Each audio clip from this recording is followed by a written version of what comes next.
Well,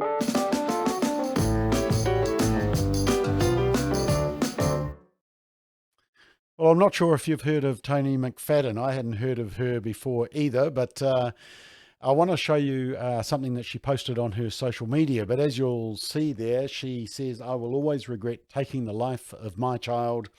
Abortion took the life of the one that should have been protected." And so she's very strong, sharing her experience, and is pro-life throughout across the US, sharing her message. But she put up this post on social media. And as you can see there, more men like this. And it was filmed outside a Planned Parenthood facility with a group that was supporting abortion. And they were challenged by this guy. And so she posted it on her social media, along with the phrase, "More men like this, please. Men who lead, protect, and are not intimidated by the pro-choice side saying that they cannot have a voice when it comes to the topic of abortion. Pro-life men are real men." Well, if you want to see what a real man has to say, have a listen to this. Your great-grandparents escaped abortion. You escaped abortion. Do you know that? You wouldn't be able to stand here and run your little entitled mouth if you was aborted. Do you know that?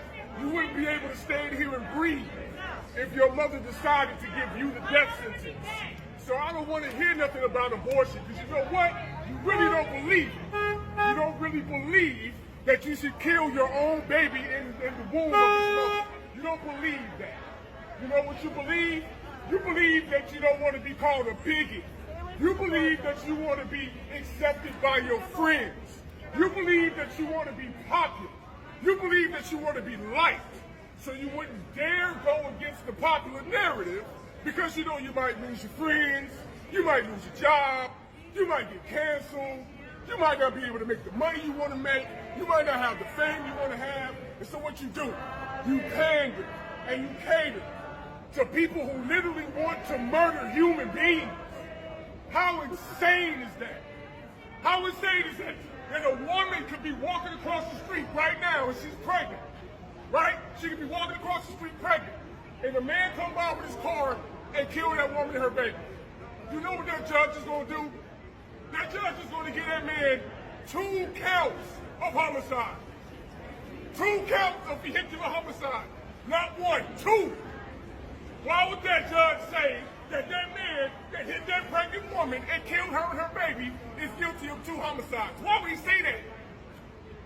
The reason he would say that is because not only the woman carrying the baby is a real human being, but the baby she's carrying is a real human being.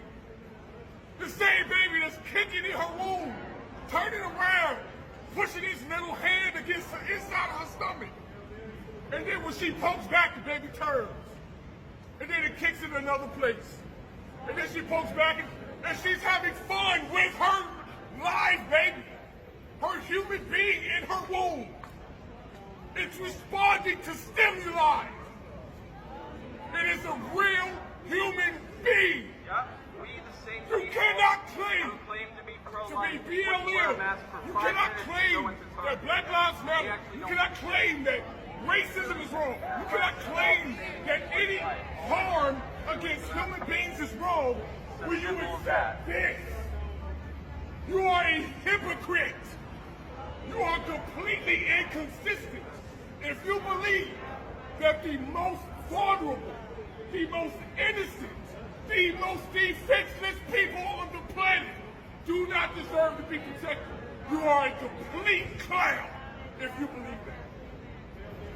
None of y'all can be taken seriously. Don't you just love that? You can't be against racism if you're not willing to protect the unborn child. It's just hypocritical, and that guy is certainly calling it out. In fact, one of the comments in the social media said, "This man needs to be speaking in churches all over this country to awaken the passive men sitting in their pews.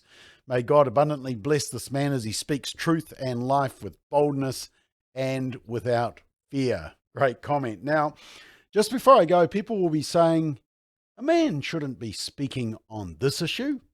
It's a woman's issue. Apparently, the rule is no uterus, no opinion. Well, unless you're Andrew Little or some other supporter of abortion like Biden or Obama. Of course, then it's fine to hear your opinion because you're pro-abortion. But of course, if you can't speak on that issue, it means you also can't have an opinion on slavery if you don't own slaves. Yeah. So let me leave you with this tongue-in-cheek video that we featured during the abortion debate in 2020. This is Jonathan. Jonathan is a man. Jonathan has no say about what happens to tiny humans before they're born because Jonathan does not have a uterus. Just saying. Just like with any human rights violation, if you're not directly involved, then you can't have an opinion. Take slavery, for example. Are you a slave, Jonathan? Are you a slave owner? Do you think slavery is wrong? You can't have an opinion. So, obviously, when it comes to the treatment of tiny humans in the womb, unless you have a uterus, or you're a tiny human living in a uterus, you can't have an opinion. I know. Makes sense, right? This works out well because tiny humans in the womb can't voice their opinions. They'll figure it out. If you don't have one of these bad boys, or girls, when it comes to killing tiny humans before they're born. And besides, men don't have anything to do with reproduction. Yeah, classic, isn't it? Remember, we need more men to speak up for human rights. The human rights of the unborn little girl or boy.